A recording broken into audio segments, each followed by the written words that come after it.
All right, guys, well, welcome back to Barnegat. We are done. I'm going to turn the camera around and just watch out when I... There's Walt. Shayless. We are shayless. Shay has been fired. And there's Vinny. Vinny, what do you think? Another great job by Tiki Kev. All right, see that? I get him on video every time saying that. All right, guys, we are done. I'm going to show you around. This is the bar. You guys been watching me build in the shop for...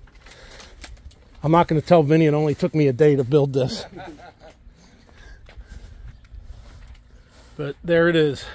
6x8 with an 8x10 synthetic thatched roof from Endure Reed. And we are, is this a canal? What's this called here? A lagoon. A lagoon? Yeah. Does it have a name or no? They're usually just based off the street of the... Yeah, Oh, name of the street? Okay, well, this was our office, guys, today. And the 93 degrees didn't seem as hot as I thought it was going to be being up there today. We got done quick, didn't we? Yesterday was Daniel. so much more windy. We had a little breeze up there today. It wasn't bad.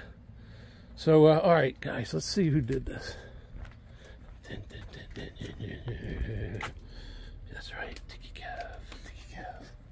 All right, so this one has a beer meister in it. As seen, a lot of the other ones had fridges. Well, Vinny ordered a nice beer meister. So we got that all set up and hooked up for him. It's got the rope lighting, the shelving, and we wired it for a ceiling fan whenever they want to do that, plus the TV. Oh, we can't forget the Tiki Kev coasters. They're upside down. It's cool. All right. So if you guys like my content, please like, follow, and share. All right. So from Barnegat, New Jersey, Vinny, Daniel, and Walt, and not the Shay. Yeah, we don't know where Shay is. The nega Shay. Maybe we do know where he is. But... He never showed up for work today. He knew if he was late one more time, he was fired. A Shaycation, that's where he's at. Shaycation. All right, one more shot of the lagoon, and we'll see you guys back at the shop. So from Barnegat, New Jersey, Tiki Kev out.